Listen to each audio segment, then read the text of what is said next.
여러분들 안녕하세요. 사실 오늘은 저의 퇴사날이자 마지막 근무날이에요. 그런데 왜 집이냐고요? 제가 5월 31일부터 면접을 쭉 잡아놨거든요. 보통 회사 마지막 날은 조금 일찍 퇴근하곤 하니까 회사 측에 미리 양해를 구해놨었어요. 마지막 근무날에 제가 면접 일정이 잡혀서 그러는데 혹시 중간에 미리 가도 되겠냐, 아니면 갔다가 와도 되겠냐 이렇게 여쭤봤는데 회사에서 감사하게도 배려를 해주셔서 어차피 인수인계도 다 했고 또 업무도 다 마쳤으니까 오늘까지만, 그러니까 5월 28일 금요일까지만 나오고 31일인 월요일에는 편하게 면접을 가라 이렇게 말씀을 해주시더라고요. 그래서 5월 31일 마지막 근무날인 오늘 회사가 아닌 이렇게 집에서 바로 면접을 갈 수 있게 됐어요. 집에다가는 어쩔 수 없이 거짓말을 해야 했어요. 이 코시국을 이용해서 우리 회사 밑에 층에서 확진자가 나와서 회사 전체가 어쩔 수 없이 3주 동안 재택근무를 하게 되었다고 일단은 그렇게 말씀을 드려놨어요. 예전에 회사에서 저와 함께 근무하던 한 남자 과장님이 계셨는데요. 그분은 40의 나이에도 아직도 어머니가 너무 무서워서 퇴사를 하고도 거의 재취업이 될 때까지 3개월간을 출근하는 척을 하셨대요. 그런데 그분은 정말 퇴사를 해야 하는 분이었어요. 회사 스트레스로 인해서 이명이 생겼고 또 한쪽 귀가 갑자기 잘 안 들리고 그러셨거든요. 그런데 정말 회사를 그만두고 나서 이명 증세는 계속 남아있긴 했었지만 한쪽이 잘 안 들리던 증상은 바로 나아지셨대요. 아무튼 그때는 와, 어떻게 3개월간 출근하는 척을 계속하셨지? 사실 집에 있으면 정말 회사 나가는 게 아니면 매일같이 아침에 목적지가 없는 상황에서 나간다는 게 정말 쉬운 일이 아니잖아요. 그래서 그때는 와, 정말 그건 나는 못할 것 같은데 그랬는데 상황이 또 이렇게 되고 보니까 아, 그럴 수도 있었겠구나, 또 그 상황이 이해가 되더라고요. 물론 저는 부모님이 무서워서라기보다는 걱정하시는 게 싫어서 그러는 거긴 하지만요. 나이 먹으면서 좋은 점 중에 하나가 경험하는 것들이 많아지면서 이해할 수 있고 공감할 수 있는 것들이 더 많아지는 거, 바로 이거인 것 같아요. 사실 5월 31일 마지막 출근날엔 남들 다 한다는 퇴사 브이로그 이런 거나 한번 찍어볼까 그랬었는데 뭐 어쨌든 그거는 못 찍게 되었네요. 정말 다행이라고 생각했던 게 제가 주말에 이틀 동안 알바를 했거든요. 저의 조급함이 또 발동을 해서 주말에 급하게 일을 잡았어요.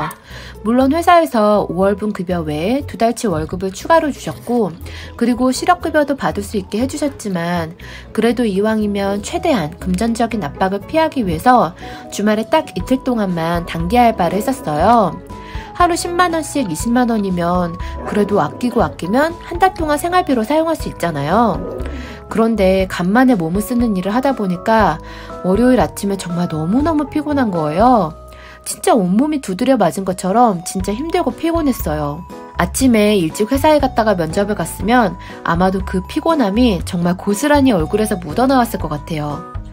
아무튼 그렇게 저의 면접들이 시작이 되었습니다. 사실 첫 면접은 진짜 가기 싫더라고요. 면접이라는 게 그렇지 않나요? 안 잡히면 불안하고 또 잡히면 가기 싫고, 이거 저만 그런 건가요?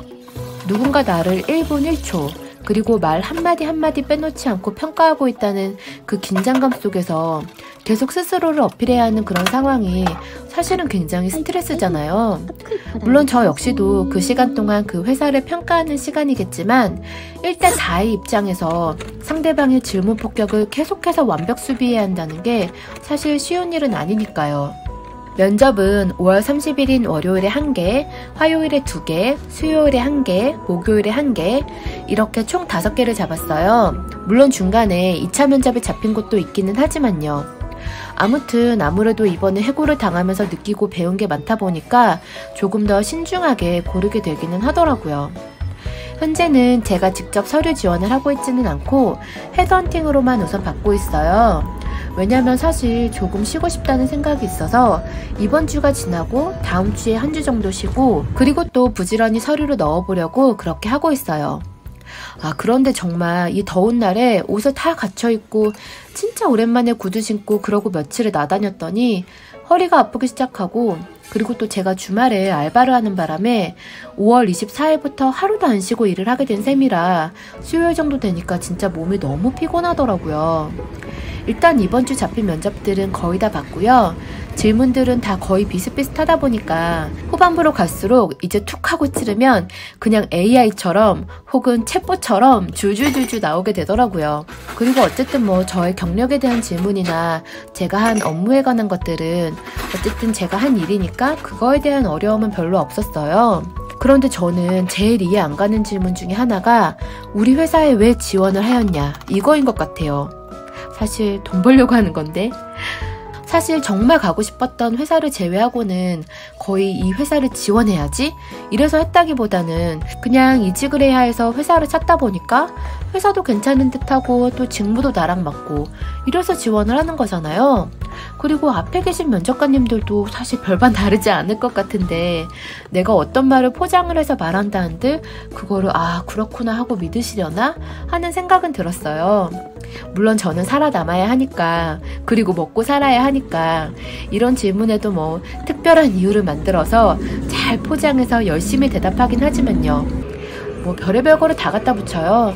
디지털 트랜스포메이션에 4차 산업혁명에 아니면 포스트 코로나 시대에 맞는 어쩌고 저쩌고 진짜 먹고 살기 위해서 포장을 해서 말씀드리기는 하지만 어쨌든 가장 이해 안 되는 질문 중에 그리고 가장 난감한 질문 중에 하나인 것 같아요. 그런데 또 그건 저의 생각이고 인사 담당자분들의 생각은 또 다르시겠죠? 근데 저는 사실 면접관 입장이었을 때도 이건 굳이 질문하고 싶진 않던데 말이에요. 어쨌든 이 회사들 중에서 제가 정말로 예전부터 가고 싶어 했던 회사가 딱 한 군데 있었어요. 워낙 티오가 잘 안 나는 회사이다 보니까 사람을 자주 뽑는 회사는 아닌데 어떻게 이번에 딱 저와 시기가 맞아서 이 회사 한 군데는 제가 직접 지원을 해서 넣었거든요. 그런데 다행히 서류가 합격이 되어서 면접에 가게 되었고 역시나 면접은 조금 까다로웠어요. 하지만 면접을 보면서 다시 한번 여긴 꼭 가고 싶다 그렇게 생각은 들더라고요. 수요일 아침에 일찍 면접을 보고 친구를 만나서 점심을 먹었어요. 그런데 집으로 돌아오는 길에 메일을 열어보니 처음 면접을 봤던 곳에서 최종 합격 메일이 와 있더라고요. 순간적으로 진짜 안도감이 확 몰려오더라고요. 어쨌든 한 군데는 붙어 놓았으니까 그래도 아무것도 손에 쥔 게 없는 상태보다는 마음이 훨씬 편해졌어요. 하지만 저는 아까 말씀드렸던 정말 가고 싶었던 회사의 면접 결과를 아직 기다리고 있는 상황이기도 하고 그리고 현재 최종 합격한 회사와는 연봉을 협상 중에 있어요. 연봉을 올려서 제시해 주시긴 하셨지만 상향 폭이 제가 원하는 만큼은 아니어서 일단 메일로 혹시 연봉 부분이 조정이 가능한 부분인지에 대해서 문의를 해 놓은 상황이에요. 아무튼 이 회사를 가게 될지 아니면 조금 더 알아보고 갈지는 아직은 모르겠어요. 사실 그래도 고르고 골라서 간 면접 회사들이기는 하지만 첫 번째, 그러니까 최종 합격을 받은 이 회사가 5개 회사 중에서는 가장 약간의 고민이 되는 그런 회사이기는 했었거든요. 말씀드렸듯이 한번 회사의 경영난으로 그래도 거의 15년을 번듯하게 운영해왔던 회사가 하루아침에 어려워져서 해고를 당하는 경험을 하고 보니까 선택에 조금 더 신중해지기는 하는 것 같아요. 그래도 제 손에 하나의 선택지는 쥐어져서 조금은 마음 편하게 한 주를 보낼 수 있을 것 같아요. 아무튼 여러분들께 이 좋은 소식을 한 가지 알려드리면서 오늘 영상을 마치도록 할게요. 그럼 오늘도 영상을 시청해주셔서 감사합니다.